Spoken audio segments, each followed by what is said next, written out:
some hotshot surgeon right now. Will face. I don't care. The ultimate test. If you don't take some steps to replace Dr. Karev, I will.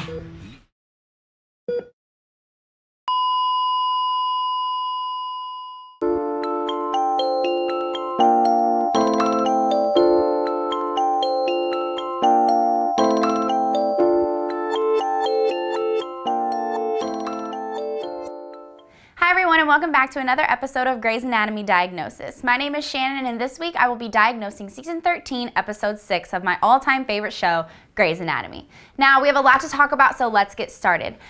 Last week we saw that Amelia and Owen were not pregnant. Now, Amelia was relieved. Why?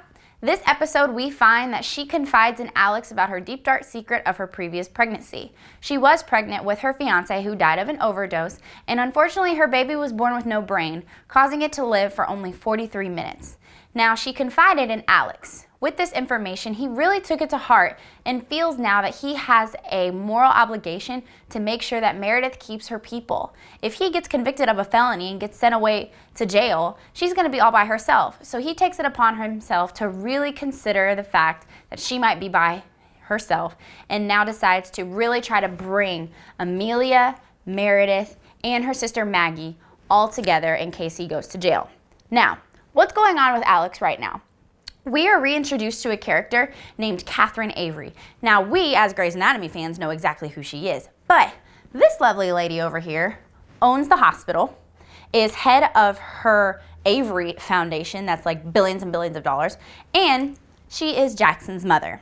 Now, we also have to know that she is married to Richard Weber, who used to be the chief of surgery, but is now over the residency education program. Now, why is this important? Catherine is in fear that the hospital may be in jeopardy due to keeping Alex on the staff. Now, he's currently in the clinic, which is good. He's not a surgeon anymore, but she thinks he needs to get out of here. Bailey thinks otherwise. Now, in the end, Bailey does keep Alex on the staff, but Catherine Avery thinks that they have a bigger problem. Why is it that Alex gets a second chance? Maybe it's because he's had a second chance, Ben Warren has had a second chance, our new character, Leah Murphy, has had a second chance, April Kepner has had a second chance, and even Meredith Grey. Now, all of these residents have had second chances, either due to not checking someone's throat and making sure it's clear, thus causing her to suffocate and die.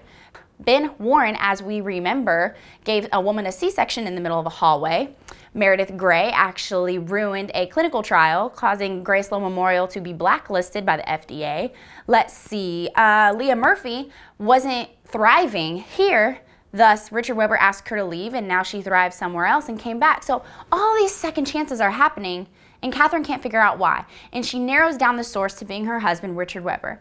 Now, this causes a problem because if he's not doing something right, he's got to go. But after all, this episode seems to be all about second chances. Now, who else might have a chance? I'm not happy to say, but Joe and DeLuca. Now, as you guys know, I do not like them.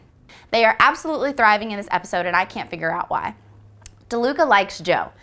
Point blank, period. It is what it is at this point, but I really, really hope that they don't get together. Now, someone else we are reintroduced to in this episode is Leah Murphy. Now, Leah Murphy used to work at the hospital as a resident, but as I mentioned earlier, she was asked to leave due to the fact that she wasn't thriving. She wasn't doing really well. But while she was there, she also had an affair with Alex and Arizona Robbins and probably a few other people, to be honest. So she's kind of got some history with the hospital in a negative way. So all of this stuff is going on, and we're going to soon see the trial with Alex, DeLuca, and Joe, and we'll see Owen confront Amelia about the whole pregnancy thing and wanting a baby, and her inevitably have to deny him that fact. And we're also going to see how this new character, Catherine Avery, comes into the hospital and readjusts some things, whether that's kick Alex out, reintroduce Leah Murphy to the residency program, or possibly have to fire her own husband for not doing a very good job educating the residents of the hospital. So stay with me, everyone. Grey's Anatomy is only going to get better on from here. The season finale is coming up, and I can't be more excited. So again, if you have any questions, comments, concerns, give this video a huge thumbs up. Throw those comments in the bottom, and I'll be sure to answer them to the best of my ability. So again, my name is Shannon, and this has been another episode of Grey's Anatomy Diagnosis. Stay with me, and next week I will be diagnosing Season 13, Episode 7. See you next time. Bye.